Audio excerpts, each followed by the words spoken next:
Bonjour à tous, vous êtes biologiste médical ou vous vous intéressez à la biologie médicale. L'émission BioM créée par l'ESDB est faite pour vous. Bienvenue dans ce 5e épisode. Nous aurons 3 séquences aujourd'hui, le focus, le grand entretien comme d'habitude et une dernière partie sur l'actualité de la biologie médicale.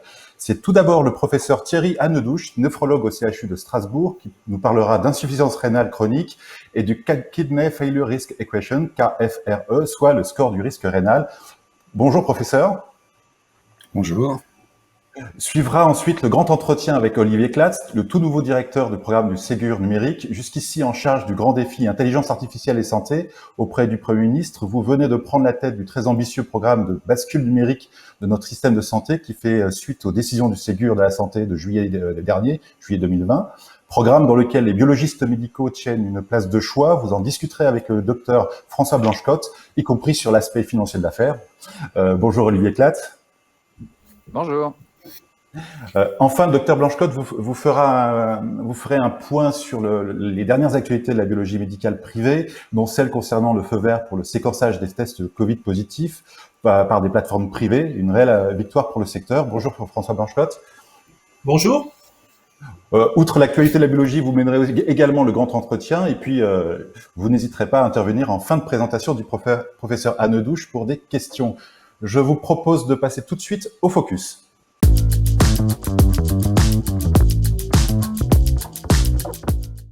L'IRC fait l'objet de toutes les attentions, en particulier sa détection précoce. Professeur, vous êtes néphrologue au CHU de Strasbourg et vous allez donc nous parler du score de risque rénal. C'est à vous, on vous écoute. Très bien, merci et bonjour à tous. Je vais effectivement vous parler du score de risque rénal, sachant qu'il s'agit d'un nouvel outil dans lequel les biologistes en général jouent un rôle très très important. Diapo suivante. Pour commencer, je voudrais juste rappeler le contexte un peu dramatique au niveau national. L'insuffisance rénale dite terminale, c'est-à-dire nécessitant la dialyse, est en augmentation d'incidence chaque année. Cette augmentation d'incidence étant essentiellement le fait du diabète de type 2, donc qui est actuellement de loin la maladie rénale la plus fréquente comme cause de mise en dialyse. Le constat, c'est que 30% des patients débutent la dialyse dans un contexte d'urgence, 45% même d'entre eux démarrent la dialyse sur un cathéter veineux central, alors que ces patients normalement auraient dû être suivis, et 20% démarrent la dialyse alors qu'ils sont strictement inconnus des services de néphrologie, et ceci contraste avec le fait que la plupart, presque tous, bénéficient de la sécurité sociale, voire même d'une ALD, notamment pour diabète ou complications cardiovasculaires. Suivante. Alors, en Alsace, pour vous donner un exemple, la prévalence de l'insuffisance rénale chronique au niveau européen est d'environ 8% de la population, ce qui fait en Alsace environ 150 000 patients. Et pour prendre en charge tous ces patients, il y a une cinquantaine de néphrologues. Et donc sur un calcul très simple, 3000 patients par néphrologue. Donc vous comprenez bien qu'il est impossible de les dépister, en tout cas de les suivre tous en milieu spécialisé. Et donc la problématique très simple, c'est comment trier et adresser ces patients selon leur gravité, et enfin qui doit assurer le suivi chronique. Est-ce que c'est le médecin généraliste ou est-ce que c'est le spécialiste? Diapo suivante. Alors selon l'HAS, ce sont des recommandations nationales françaises de 2012 et n'ont pas évolué depuis. Les indications de l'adressage spécialisé au néphrologue, c'est un déclin rapide de la fonction rénale de plus de 5 millilitres par minute et par an, la présence d'une albuminurie significative définie par une valeur sur un rapport albumine-créatinine urinaire de 620 mg par gramme, ou encore associé à une hématurie micro ou macroscopique, une pression artérielle non contrôlée, un débit de filtration glomérulaire inférieur à 45 millilitres par minute, la présence de complications ou enfin adapter ces indications d'adressage en fonction du contexte. Ce que vous remarquez de façon tout à fait évidente, c'est que beaucoup de ces indications, certes assez logiques, sont en revanche tardives. Le déclin rapide, ça nécessite d'avoir déjà plus d'1 an de recul, donc on décale l'adressage d'autant. Et quand vous adressez des patients en dessous de 45 millilitres par minute, eh bien vous êtes déjà très loin dans la maladie, ce qui implique que vous allez perdre toutes les opportunités thérapeutiques qui sont habituellement bien plus efficaces à des stades plus précoces. Diapo suivante. Alors je rappelle un point quand même important, c'est la classification dite CGA de la maladie rénale chronique qui est actuellement adoptée au niveau international et recommandée aussi par l'HAS et qui classe grosso modo tous les individus en fonction d'une part de leur degré d'albuminurie, hein, A1, A2, A3. Donc je rappelle que le stade A2 30 à 300 mg par 24 heures correspond à ce qu'on appelait précédemment la microalbuminurie. Et concernant donc la fonction rénale, une diminution décroissante du DFG correspondant à différents stades de gravité de l'insuffisance rénale. Alors le point peut-être le plus important, c'est qu'on a depuis quelques années des chiffres à mettre en face de chaque case. Et vous voyez que l'insuffisance rénale chronique qui est définie par un DFG inférieur à 60 ml par minute, quelle que soit l'albuminurie, représente environ 7% de la population générale, auquel on rajoute 10% d'individus qui ont une maladie rénale chronique définie comme une fonction rénale normale, supérieure à 60 ml par minute, mais une albuminurie augmentée de façon significative, donc au-delà des 30 mg par 24 heures. Diapo suivante. Alors, ce qui est intéressant dans la classification CGA, c'est que en fait, chaque case GA correspond à un pronostic rénal spécifique. Et voyez ici que dans cette représentation sous forme de ce qu'on appelle des heatmaps, eh bien, chaque stade GA correspond à un risque relatif d'insuffisance rénale terminale. Et par exemple, un individu qui serait ici entre 30 et 45 de DFG avec une albuminurie supérieure à 300 mg par jour, eh bien, il a un risque relatif multiplié par plus de 700 de passer en dialyse par rapport à un individu normorénal. Diapo suivante. Alors la grande nouveauté, donc c'est en 2016 la publication de cette étude par Tangri, qui est donc un Canadien qui travaille dans la province d'Alberta, et à partir de données internationales, vous voyez, il a regroupé ici plus de 30 cohortes internationales, 721 000 patients, donc presque 3/4 de million d'individus. Il a réussi à établir une équation du risque de progression de la maladie rénale. Et l'intérêt de cette équation, c'est d'une part, bien sûr, cette validation dans une énorme cohorte, mais surtout que le fait qu'elle fait appel à des paramètres finalement assez simples à obtenir. Vous avez besoin de l'âge, du genre, du DFG et enfin du log du rapport albumine sur créatinine urinaire, qui sont des éléments normalement disponibles chez les patients dépistés pour une maladie rénale chronique. Diapositive suivante. Alors, un peu plus en détail, donc ce score de risque rénal, comme on dit en français, KFRE en anglais, eh bien, voyez que en fait, on réduit de 20% le risque de passer en dialyse pour chaque augmentation de l'âge de 10 ans. C'est en fait lié à un risque compétitif de mortalité cardiovasculaire chez les individus plus âgés. Par contre, le risque de progression vers l'insuffisance rénale terminale est augmenté de 40% si vous êtes un homme plutôt qu'une femme, de 60% pour chaque baisse du DFG de 5 ml en dessous de 60 ml par minute, et une augmentation de 60% pour chaque augmentation du log du rapport albumine sur créatinine urinaire. Diapositive suivante.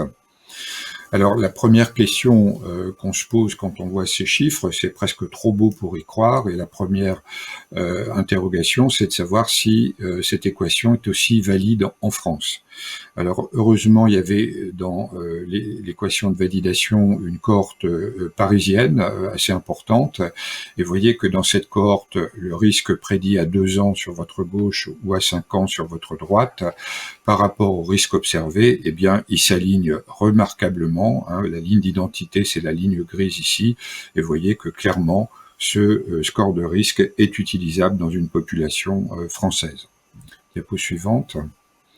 Alors, on a quelques données maintenant de validation de ce score de risque dans des populations qui n'avaient pas été utilisées pour établir le score, dans ce qu'on appelle des cohortes de validation externe.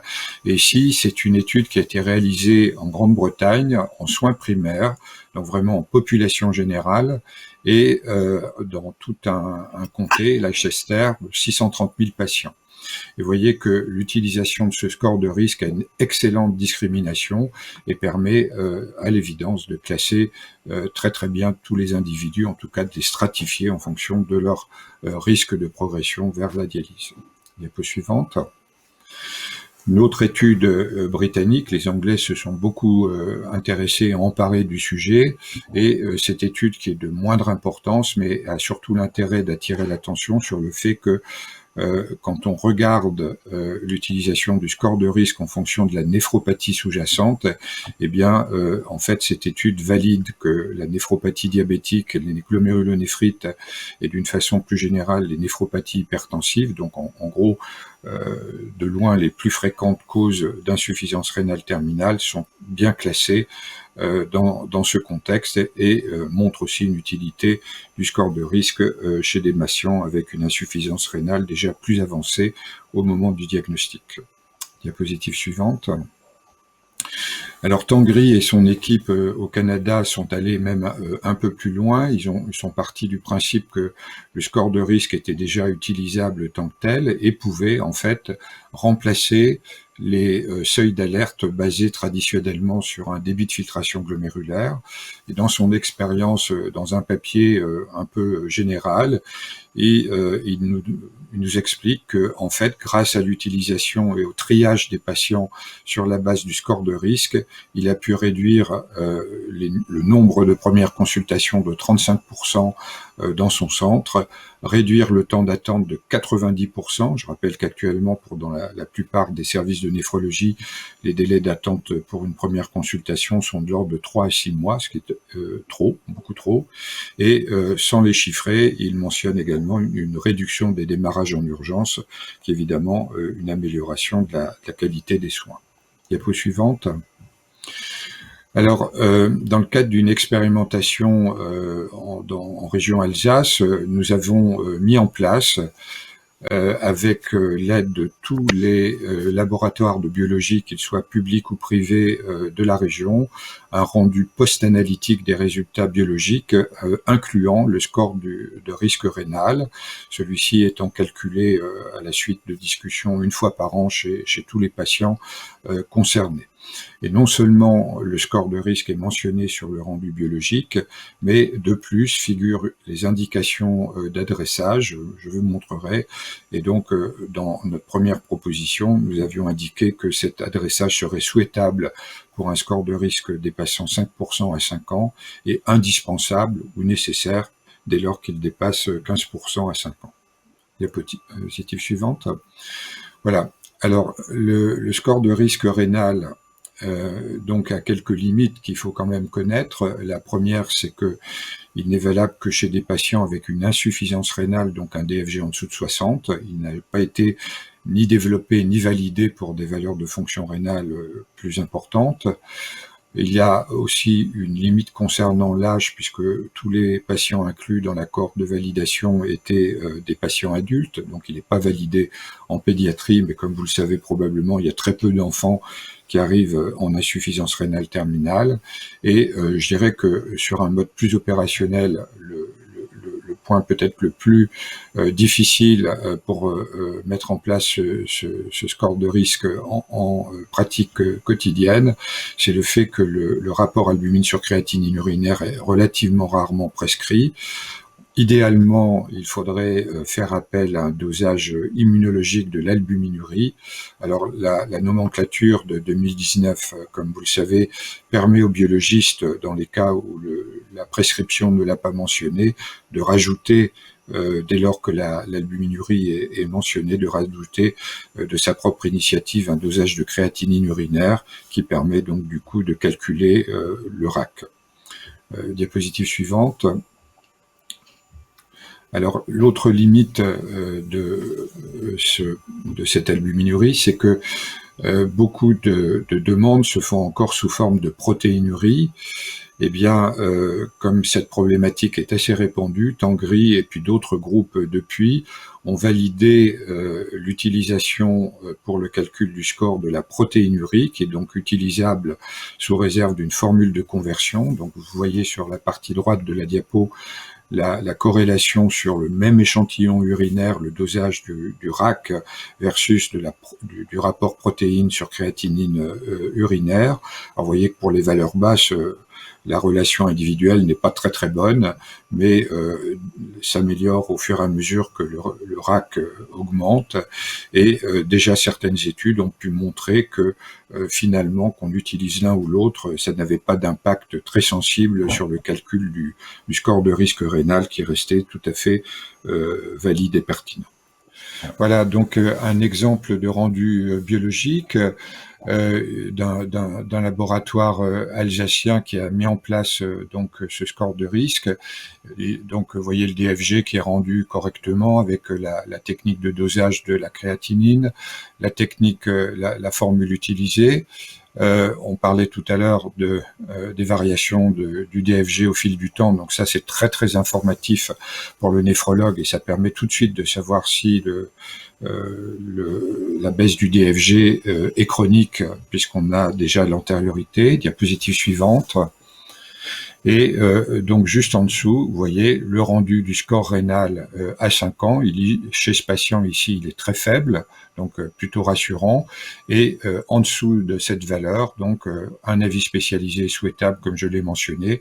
Et on rappelle qu'évidemment, l'adressage ne dépend pas uniquement du score de risque, mais aussi de quelques autres paramètres qui sont mentionnés ici. On pourra revenir là-dessus dans la discussion si vous le souhaitez. Diapositive suivante.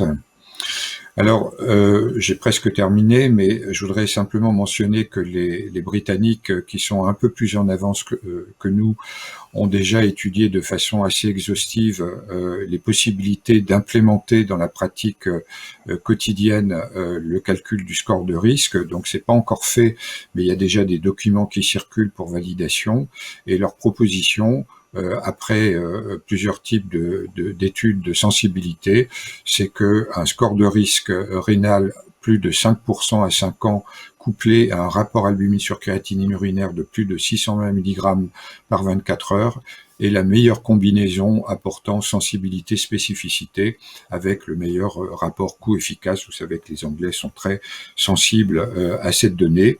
Et dans leurs recommandations, en fait, ils iront jusqu'à implémenter dans tous les rendus biologiques et aussi l'injection directe de ces résultats dans les dossiers médico-informatisés. Vous savez qu'en France, on n'est pas encore tout à fait à ce stade. Diapositive suivante, et ce sera la dernière.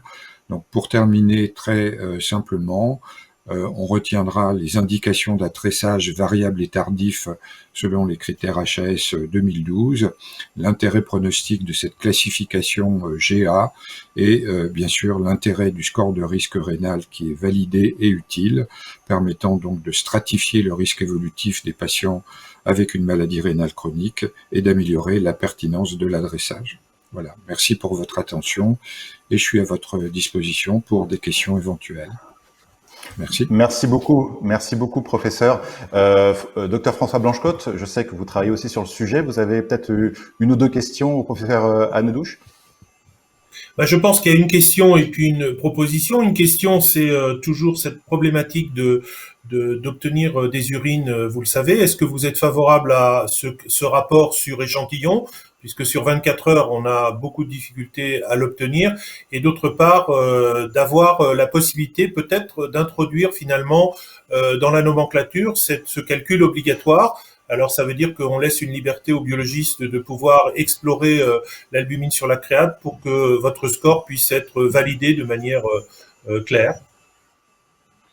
Alors, je vais être assez radical dans ma réponse, si vous permettez, mais je pense que c'est important, surtout vis-à-vis des biologistes là qui doivent monter au créneau sur ce point. Donc, premièrement, le rapport albumine sur créatinine sur échantillon est maintenant parfaitement bien validé et peut, en tout cas dans le cadre du dépistage, complètement remplacer le recueil des urines de 24 heures. Donc, pour le patient qui vient au labo, souvent en ayant oublié, entre guillemets, les urines de 24 heures parce qu'en fait, il n'avait pas envie de les faire, eh bien, vous avez la possibilité toujours de rattraper ce dosage en lui demandant d'uriner dans un flacon sur place. Donc ça, je pense qu'il n'y a plus trop d'état d'âme par rapport à ça. Toute la communauté néphrologique est d'accord avec le concept. Le deuxième point, c'est est-ce que doser sur ce rapport sur cet échantillon urinaire? Eh bien, là encore, les recommandations sont assez claires pour des raisons de reproductibilité et aussi de précision du dosage. Il vaut mieux substituer systématiquement l'albumine à la protéine, c'est-à-dire que en 2020 et au-delà, plus personne ne devrait en fait demander de dosage de la protéinurie. Il faudrait qu'elle soit remplacée systématiquement par l'albuminurie. Et je pense que là, il y a une intervention des biologistes et des néphrologues auprès de l'ACPAM et autres instances, autres tutelles, de façon à clarifier ce point et permettre aux biologistes de substituer directement toute demande de dosage de protéinurie par un dosage d'albuminurie, quelle que soit la valeur, hein, bien clair, et d'inclure là-dedans la créatininurie, ce qui est déjà fait sur la nomenclature depuis 2019, comme je vous l'ai montré. Tout à fait. Voilà. Professeur, merci beaucoup. Docteur Blanchecotte, vous aviez une proposition à faire pour conclure? Non, mais la proposition, c'était effectivement de faire évoluer notre nomenclature, comme on l'a fait sur la créatinine pour obliger un peu les biologistes à faire de la créatinine enzymatique et oublier certains dosages, évidemment, qui n'apportaient pas ni la sensibilité ni la qualité, et de pouvoir effectivement vous substituer, comme on le fait maintenant dans un certain nombre d'autres maladies, un dosage par un autre, et de faire systématiquement, quand les indicateurs sont dans le cadre qu'a précisé le professeur, de pouvoir rendre effectivement ce score de façon systématique. Voilà, tout à fait. C'est une évolution majeure, absolument. Je crois. Donc, dans un premier temps, juste pour donner encore quelques mots, on avait mis le rendu de ces résultats uniquement pour les médecins généralistes, pour une première année d'accoutumance, si je puis dire. Et au bout d'un an, donc maintenant, le score de risque rénal figure aussi sur les feuilles qui sont rendues aux patients, avec comme espoir également que si certains sont un peu curieux et voient des scores anormaux, qu'ils alertent leur généraliste pour pouvoir faciliter l'adressage au bon moment. Voilà. Merci à tous, Merci en tout cas, beaucoup. pour m'avoir donné la parole, et puis je suis à votre disposition pour faire avancer le sujet si nécessaire et s'il y a un intérêt, mais je crois que c'est une bonne cause à défendre pour l'avenir. Merci. Absolument. Merci beaucoup, professeur, pour vos explications et éclairages. Je vous propose, je dirais sans transition, de passer au grand entretien.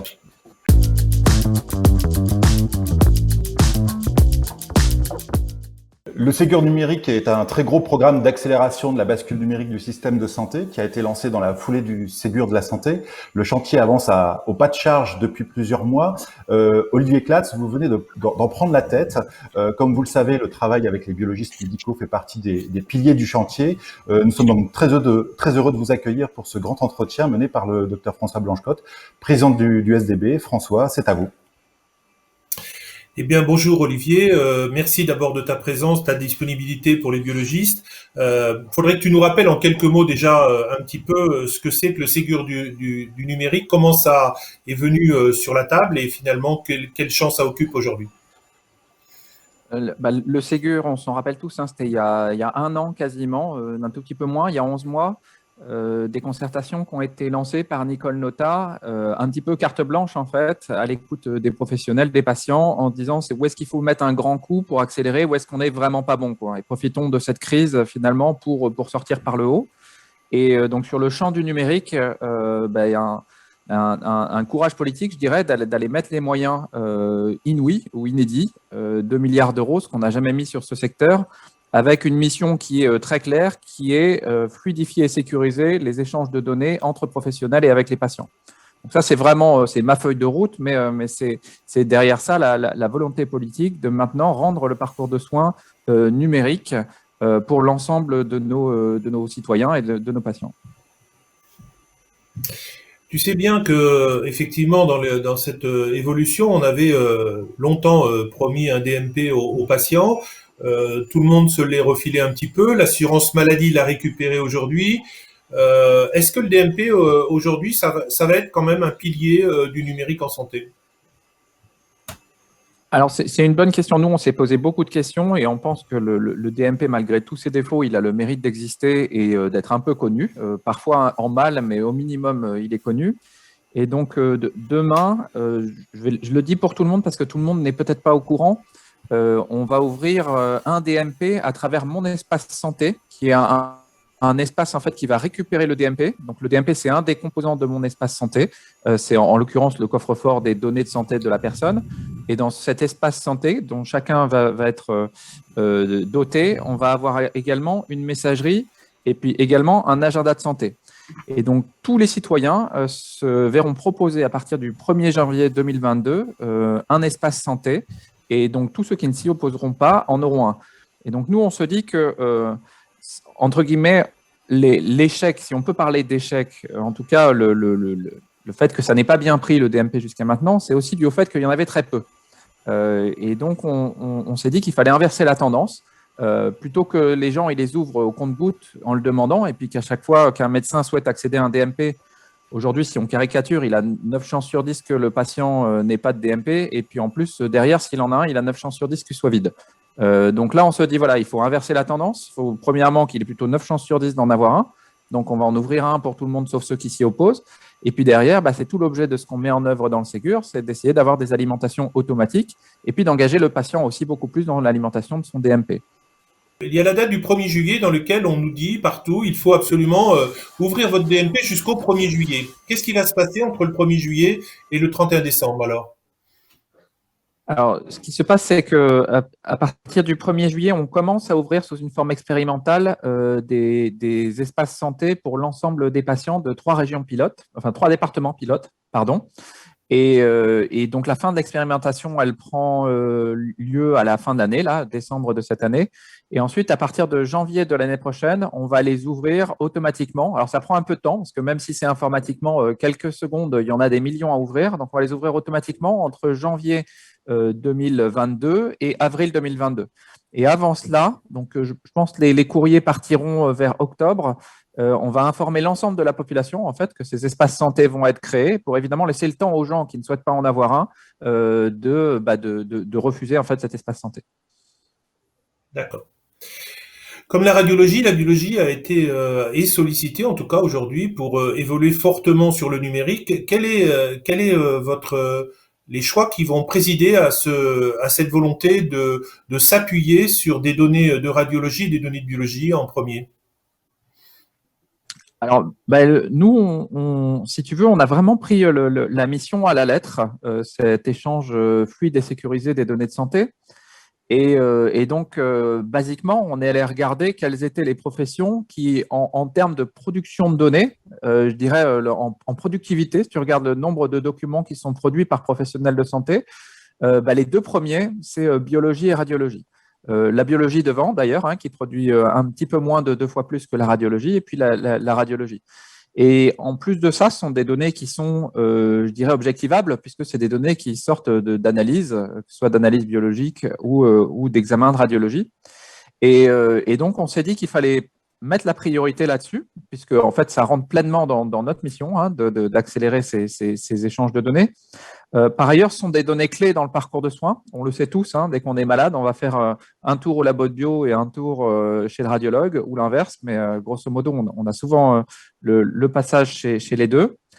Et puis, par ailleurs, on s'est dit que c'était des professions qui étaient, je dirais, à un niveau de maturité, et donc surtout au niveau de la biologie, plus avancé, et donc qu'on rencontrait, je dirais, un écho et une dynamique qui permettrait de tirer l'ensemble du Ségur. Et donc, nous, il y avait aussi cette volonté d'aller chercher des professions qui pourraient vraiment s'engager pleinement, en fait, dans le Ségur pour pouvoir tirer tout le reste derrière, parce que c'est…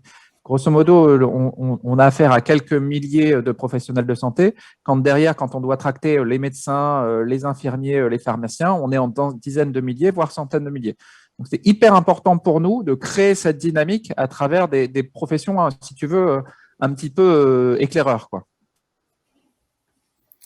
Donc tu sais, l'inquiétude des laboratoires, c'est évidemment d'avoir un logiciel. On connaît le parcours des fois pour faire changer ou moderniser un logiciel. C'est quoi quelle méthode vous allez prendre pour proposer aux biologistes d'évoluer à travers des logiciels qui peut-être n'auront pas effectivement, comme tu pourras le rappeler, une labellisation d'après toutes les données qu'on a, ou alors certains vont continuer à évoluer et permettre d'obtenir cette labellisation. De quelle manière finalement vous pouvez réussir avec nous et comment moderniser évidemment les cils que nous avons aujourd'hui? Je vais reprendre un petit peu ta toute dernière expression là, qui à mon avis est la première, qui ne va pas complètement répondre à ta question, mais après j'y réponds. Nous, on pense qu'il y a un élément qui est clé maintenant pour la réussite de ce numérique en santé, c'est qu'on réussisse ensemble. Et donc, ça paraît un petit peu bisounours ce que je vais dire là, mais en fait, c'est une réalité. C'est-à-dire que ce numérique en santé jusqu'à maintenant, on pense qu'il n'a pas marché pendant longtemps parce que l'État a essayé de tout faire en top-down et d'imposer à tout le monde. Ça n'a pas marché. Parce qu'on n'a pas assez intégré le patient aussi, et donc on pense qu'il doit jouer un rôle clé dans cet espace santé, et que c'est lui qui, on l'espère, demain, va finalement générer la demande, parce qu'il va voir ses examens arriver sous une forme numérique dans son espace santé, et il va en demander plus, il va demander à comprendre. Et puis évidemment, je les mets à la fin, mais les professionnels et les éditeurs, qu'il ne faut pas oublier dans cette histoire. Et ce qu'on pense, c'est que c'est une sorte de, si tu veux, moi je me l'imagine comme une roue qui doit avancer, et on a plein de petits bloqueurs ou blocages là qui sont les acteurs qu'on a cités juste avant. Il faut que tout le monde s'aligne maintenant, si tu veux, pour lui faire prendre le premier coup de roue. Et puis après, on se dit, voilà, justement, le patient, les professionnels, ça va alimenter cette roue qui va démarrer, mais il faut la démarrer, il faut que ce DMP soit là, il faut commencer à mettre de l'information dedans, il faut qu'il soit non vide, et que c'est comme ça qu'on va y arriver. Ensuite, d'un point de vue vraiment de la mise en œuvre du programme, si tu veux, on a deux axes d'intervention et puis, je dirais, deux niveaux. Les deux axes d'intervention, c'est un volet où on met de l'argent et puis un volet où on vient mettre des contraintes. Et d'ailleurs, on les décale dans le temps, c'est-à-dire qu'on essaye de mettre l'argent d'abord et puis les contraintes dans un second temps. Et sur ces deux axes, on vient intervenir à la fois sur les logiciels et puis sur le côté transformation chez les professionnels de santé, donc les labos de bio en ville en grande partie, et puis à l'hôpital. Sur la partie, donc ta question qui est sur le côté logiciel, on met en place donc un programme de financement qui est nouveau. Donc c'est la première fois qu'on met ça en place, qui était de manière intéressante demandée de la plupart des parties, c'est-à-dire à la fois des professionnels de santé et puis des éditeurs, d'arriver à je dirais construire ensemble un programme technique de mise à jour des logiciels, et puis d'arriver à le négocier directement par l'État avec les éditeurs. Et donc là, ce qu'on fait en fait, le programme qui est mis en œuvre, cette modalité nouvelle, c'est un achat pour compte. C'est-à-dire que c'est l'État qui achète, mais il achète pour le compte des biologistes, il achète pour le compte des établissements de santé.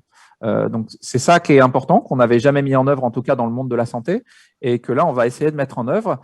Et donc, pour répondre complètement à ta question, on va venir financer à la fois des évolutions logicielles pour ceux qui souhaitent rester chez leur éditeur, ou éventuellement financer le complément Ségur chez quelqu'un qui viendrait s'équiper d'un nouveau logiciel. On sait que ce n'est pas très fréquent, notamment en biologie, c'est assez compliqué de s'équiper d'un nouveau logiciel, mais en tout cas, nous, on souhaite être ouvert vis-à-vis du marché. Et donc, tu t'en rends compte, d'ici la fin de l'année, il y a un temps court, il y a les 6 mois qui nous restent à... Quels sont pour toi les objectifs pour lesquels on partage bien sûr cette volonté d'évoluer vers le Ségur numérique et on est demandeur finalement parce qu'on a encore beaucoup de papiers qui traînent partout, beaucoup d'envois de courriers qui nous reviennent et on voit que évidemment ça va nous aider. Mais quelles sont la feuille de route pour les 6 mois à venir pour que les laboratoires soient vraiment motivés et partie prenante pour évoluer vraiment d'ici la fin de l'année? Avant de répondre à ta question, je voulais mentionner le fait que, donc évidemment, le moins de papier, c'est un élément important, mais on l'a vu juste avant, par exemple, les scores de risque qu'on a mentionnés, il va y en avoir de plus en plus à l'avenir. Il faut évidemment que ces scores ils fonctionnent sur des valeurs qui sont toutes les mêmes et normalisées de la même manière dans chacun des laboratoires, ce qui n'est pas le cas aujourd'hui. Donc ça, c'est un des exemples, mais qui, à mon avis, est important, c'est que nous, ce qu'on souhaite, c'est que demain, l'ensemble des laboratoires produisent une information qui est normalisée, de telle sorte que les scores dont on a parlé là puissent être appliqués et applicables de manière très simple. Donc, notre feuille de route, mais qui est commune et qu'on a co-construit avec l'ensemble des biologistes qui font partie de la task force, c'est d'abord de publier, publier les dossiers de spécification et de référencement. Alors, la news que je peux vous apporter, c'est qu'on vient de les pré-publier là, il y a 3 jours sur le site de l'Agence du numérique en santé. On n'a même pas encore fait la communication, mais ils sont disponibles. Donc, l'ensemble des spécifications techniques qui sont issues de tous les travaux de la Task Force Biologie sont désormais disponibles. Dans le mois qui arrive, donc on a un passage au Conseil d'État pour la mise en œuvre du mécanisme de financement. On espère qu'il ne va pas nous retarder, mais donc du coup, on devrait avoir la publication totale du mécanisme de financement. Et ensuite, les démarches, la balle, elle est d'abord dans le camp plutôt des éditeurs, parce qu'il faut se mettre au niveau des spécifications qui ont été construites. Donc, suivant les éditeurs, ça prend entre 3 et certains annoncent plus de 6 mois de développement. Donc, c'est quand même pas mal de travail dans lequel ils vont s'engager. Derrière, une procédure de labellisation, qu'on espère la plus courte possible, mais il va quand même falloir aller vérifier en fait ce qui a été réalisé dans ces logiciels. Et en parallèle de ça, nous, ce qu'on va très certainement autoriser, c'est que les éditeurs, pendant qu'ils font leur travail de R&D, puissent aller voir l'ensemble de leurs clients, donc des biologistes, éventuellement des établissements de santé, pour aller en fait leur proposer cette mise à jour ou éventuellement, comme je disais, un nouveau logiciel dans le même temps. C'est-à-dire qu'on ne perde pas de temps et qu'ils n'attendent pas d'avoir complètement fini le développement pour pouvoir derrière aller proposer le logiciel. Donc, l'idée, c'est qu'on fasse les deux en parallèle, qu'éventuellement, même certains ont même pensé à faire des premières mises à jour pendant qu'ils sont en train de développer. Donc, si tu veux, de faire un petit peu de l'installation agile. Et ensuite, donc, lorsqu'ils sont labellisés, ils viennent du coup chez nous, auprès de l'État ou de l'agence qui va venir mettre en place ce dispositif, avec les commandes des clients. Ils viennent demander une avance et puis, le cas échéant, lorsqu'ils ont complètement installé le logiciel et donc fait ce travail de transcodage low-inc, donc c'est un terme qui est un peu barbare, mais ça veut dire transcoder l'ensemble des valeurs de sortie sur un même référentiel commun à l'ensemble des biologistes. C'est ça que ça veut dire. Donc, le Ségur va financer ça. Et donc, lorsque le travail aura été fait, on aura vu le logiciel installé, transcodage low-inc mis en œuvre, premiers échanges de données qui sont mis en place à la fois avec le dossier médical partagé du patient et puis avec les professionnels de santé, on sera en capacité de verser le solde auprès des éditeurs. Et en parallèle de ça, se met en place un deuxième levier d'action, parce qu'on sait bien que ce n'est pas que le logiciel qui est à changer, il y a un certain nombre de pratiques, notamment au niveau de l'INS, l'identité nationale de santé. Et donc, on a un financement, alors à la fois pour le monde hospitalier, qui va passer par des mécanismes classiques, un peu similaires à Open, et puis pour le monde libéral, qui doit être négocié dans pas très longtemps, pour venir financer cette transfo, donc probablement sur la base de financement. Alors, je ne connais pas le véhicule, en plus, la biologie a son propre véhicule de négociation, mais sur la base vraisemblablement d'un financement qui sera forfaitaire en fonction de cibles d'usage, donc d'atteinte de cibles d'envoi de documents. Donc en fait, si je comprends bien, on a un système assez ouvert. Premièrement, une demande de spécification, une arrivée avec une labellisation, le choix des laboratoires qui posséderont ces logiciels d'évoluer, de le dupliquer sur l'ensemble de leur site, et puis la possibilité aussi de changer de logiciel finalement, parce que ce logiciel qu'on a actuellement n'est pas labellisé ou n'évoluera pas, et de pouvoir le transformer évidemment avec un logiciel qui aura ce label ou qui aura ses autorisations, ses spécifications, et finalement un accompagnement, peut-être peux-tu nous en parler, d'une idée que tu avais développée aussi, de l'accompagnement dans la durée, c'est-à-dire qu'à un moment donné, effectivement, on considère que l'envoi électronique doit se faire accompagner dans le temps, et donc de pouvoir poursuivre aussi peut-être par un financement dont on trouvera les mécanismes évidemment en discussion, mais qui permettrait de continuer évidemment à avoir cette production numérique. Oui, alors ça c'est assez important. C'est le double volet à la fois de contraintes et puis de financement. Donc le Ségur, ce qu'il faut commencer par dire, c'est que c'est un financement qui est non pérenne. Donc les budgets dont on dispose, les 2 milliards dont on a parlé, sont disponibles pour 3 ans. Et à la fin de la fenêtre, une fois qu'on a tout dépensé, on n'a pas un renouvellement du dispositif. Donc on ne peut pas s'engager, en tout cas moi je ne peux pas m'engager sur la mise en œuvre de programmes plus long terme. Par contre, on souhaite, et je pense qu'on souhaite collectivement qu'on ne débloque pas le système juste pour 2 ans ou 3 ans, mais qu'on le débloque pour toujours. Donc, en effet, mais ça sera quelque chose qui devra être négocié ultérieurement en fait avec la CNAM.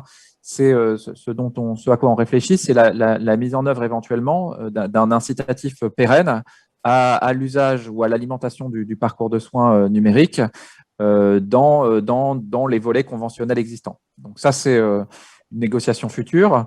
Ce qu'on mettra aussi en œuvre, ça c'est certain, c'est l'obligation de ces envois de données pour l'ensemble des professions. Grosso modo, l'immense majorité là vont se retrouver concernés par ces échanges de données. Ça veut dire, vous l'avez peut-être noté, mais dans la loi ASAP, on a changé un tout petit truc.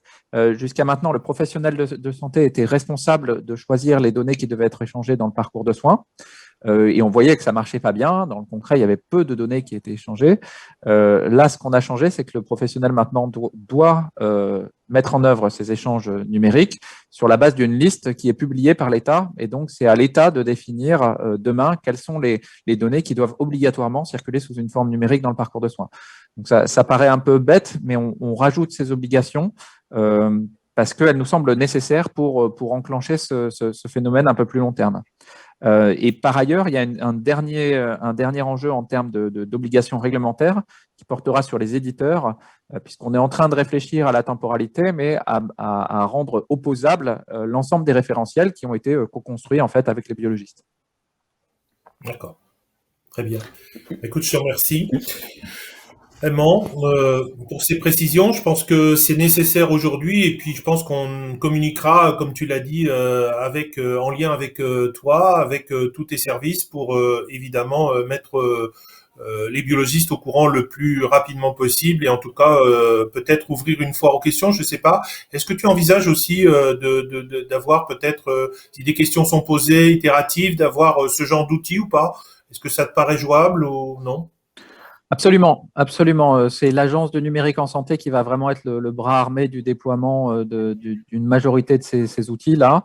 Et donc, on est complètement aligné avec ce que tu viens de dire, la nécessité maintenant de faire connaître ces outils parce qu'ils sont multiples, entre la partie équipement et puis la partie forfaitaire aux cibles d'usage. On voit bien qu'il y a 2 mécanismes à comprendre, que demain, lorsqu'un éditeur va aller voir son client, on aimerait que le client il soit au courant, qu'il puisse signer rapidement, soit pour l'équipement en nouveau logiciel, soit pour la mise à jour. Et donc, tout ça, ça passe par une communication. Rares sont les biologistes médicaux qui vont sur les sites du gouvernement ou des agences de l'État. Et donc, évidemment, on a besoin de vous pour relayer ces messages et on va mettre en place tous les mécanismes de feedback, de questions. Et également, on est extrêmement volontaire pour participer le plus possible à ce genre d'échange comme on est en train de le faire là, pour faire connaître évidemment ce dispositif.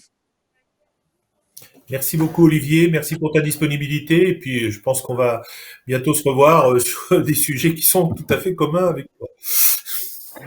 Merci beaucoup Olivier Claes. En plus, je pense que c'est de vos toutes premières interventions publiques avec votre vos nouvelles fonctions, si je me trompe.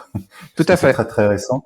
Eh ben merci beaucoup d'avoir accepté comme ça tout de suite sans transition, même si vous suivez le dossier depuis très longtemps. Merci à François Blanchecotte. Rendez-vous donc, si j'ai bien compris, dans quelques mois pour faire un point d'avancement. Et puis tout de suite, je vous propose de passer pour les 10-15 minutes qui nous restent de l'émission sur l'actualité de la biologie médicale.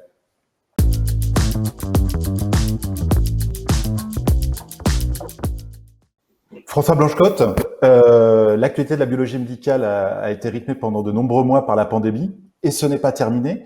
La première question d'actualité, je dirais, c'est est-ce que vous pouvez revenir quelques minutes sur l'arrêté de séquençage paru au JO du 20 juin et pourquoi cet arrêté est important pour la profession?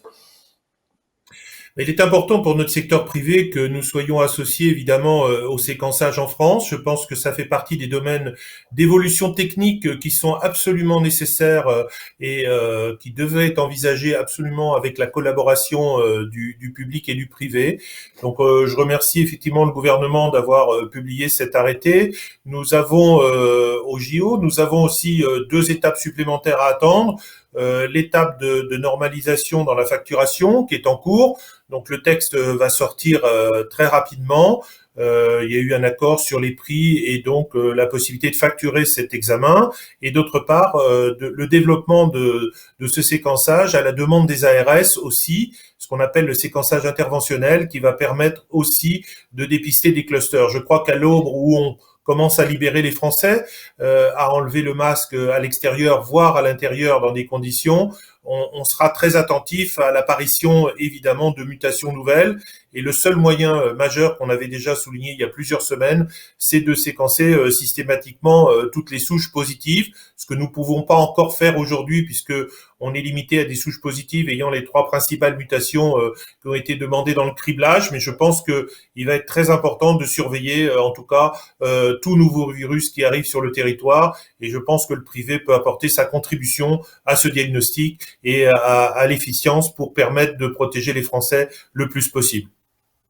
Si je comprends bien, en fait, cet arrêté est important sur les 2 plans, à la fois de santé publique pour la suite, l'évolution de la pandémie et sa surveillance, et puis une évolution à moyen long terme pour la profession, pour que le secteur privé soit compris dès maintenant dans les possibilités de séquençage, que ces plateaux techniques puissent intervenir sur cette partie de la biologie là. C'est ça, si j'ai bien compris? Absolument, oui, tout à fait. Ça nous rappelle un peu notre combat des années 80 où effectivement on voulait réserver l'immunologie à certains secteurs. Aujourd'hui, on est une étape où certains laboratoires pratiquaient le séquençage de façon itérative dans certains domaines particuliers. Aujourd'hui, le fait d'être reconnu, sélectionné et pouvant être associé aux plateformes publiques dans un programme assez ambitieux de Santé publique France, je crois que c'est une reconnaissance aussi pour le travail, la qualité, les compétences de nos collègues biologistes privés aujourd'hui sur tout le territoire. Toujours autour de la pandémie, il y avait un sujet autour de la vaccination en laboratoire. C'en est où ce sujet? Écoutez, pour l'instant, il est toujours un petit peu en stand-by. On a beaucoup travaillé sur ce dossier, le SDB. On a travaillé à la fois sur la forme, le fond.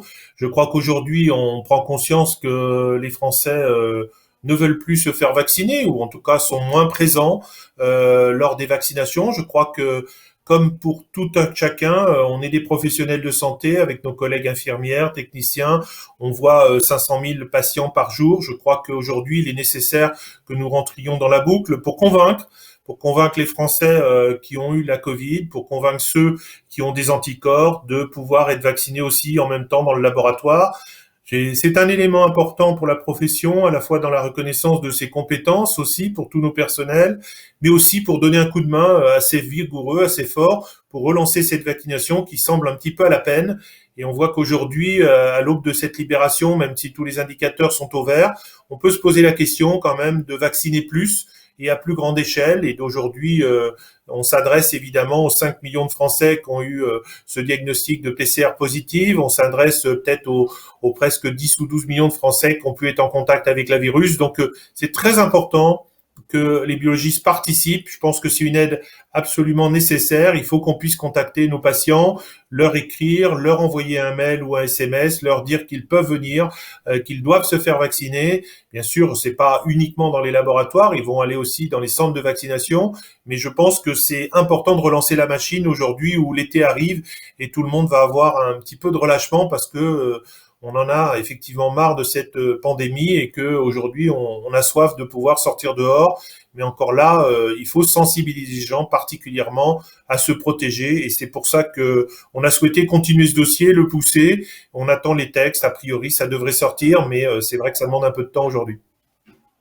Donc à suivre. Donc, je crois que dans l'actualité aussi, alors c'est hors Covid. Hein, on est aussi, si je me trompe, il y a un sujet sur la biologie délocalisée. Absolument.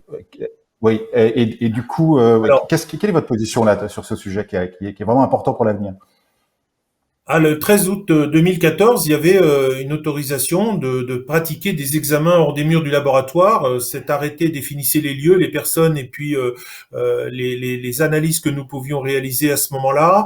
La loi de juin 2020 a permis à l'Assemblée nationale de transformer un peu ce texte, puisqu'on était essentiellement dans un cadre d'urgence, de prise en charge d'un patient, d'éviter l'hospitalisation, d'éviter ce qui coûte finalement assez cher, alors que les patients n'avaient pas besoin d'aller à l'hôpital ou dans un établissement de santé privé.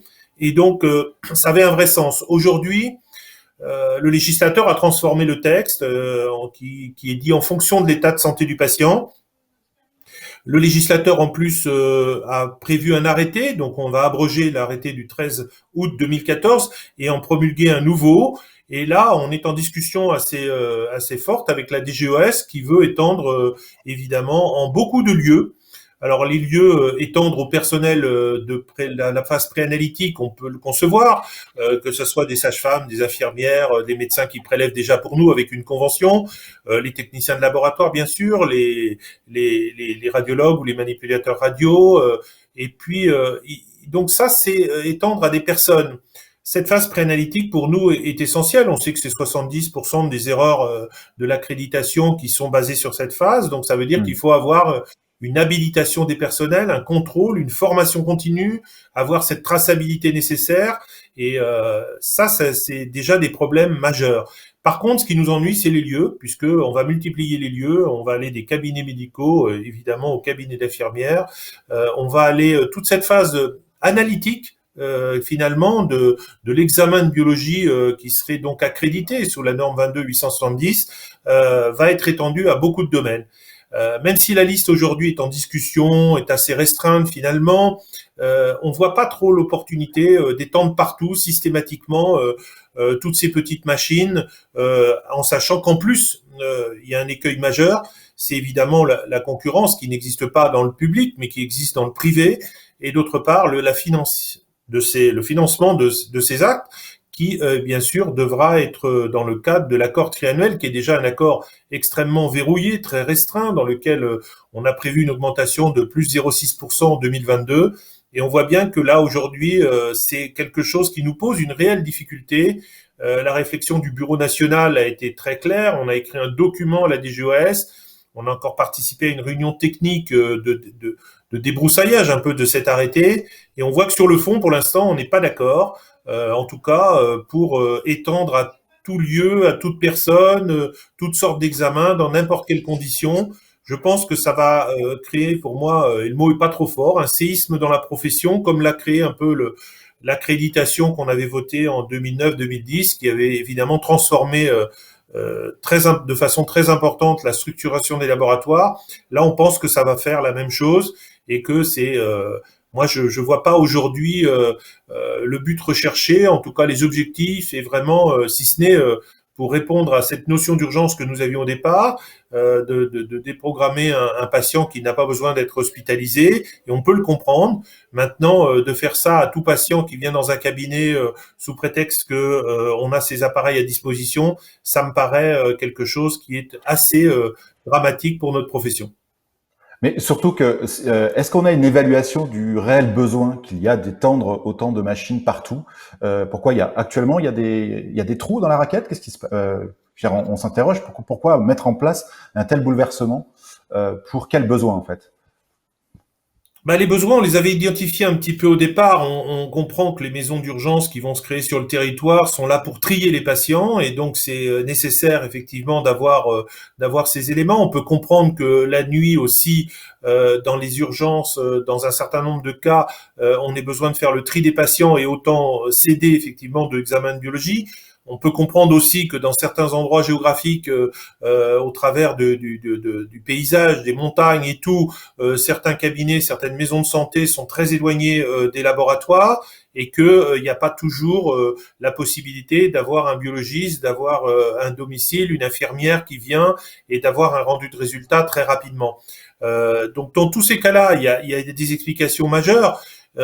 Mais dans les grandes villes, là où il y a aussi des concentrations urbaines, voire aussi des villes moyennes et petites où il y a des laboratoires de proximité, où les biologistes sont là, où il y a des infirmières disponibles évidemment pour faire les prélèvements, on voit pas trop l'utilité de développer ça de façon en tout cas anarchique. Il nous semble que la direction générale de l'organisation des soins doit se pencher sur cette organisation et contrôler en tout cas ce qui est fait sur le terrain, et ça nous paraît essentiel aujourd'hui qu'il y ait un accompagnement, un encadrement de cet arrêté qui soit borné de façon à ce qu'il n'y ait pas des dérives dans tous les sens. D'accord, oui, donc c'est la génération tout azimut sans travailler vraiment précisément le besoin qui vous gêne dans cette histoire.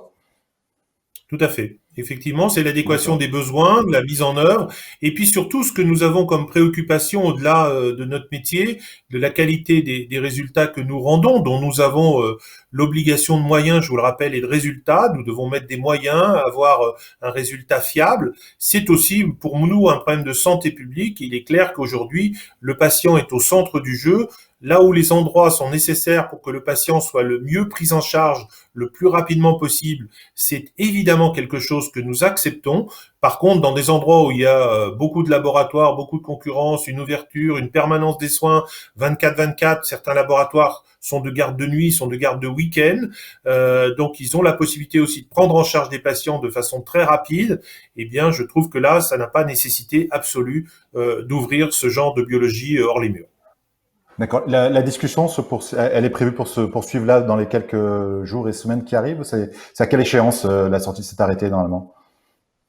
Écoutez, la pression est mise de façon très forte. On voit bien que les textes voudraient sortir au cours de l'été.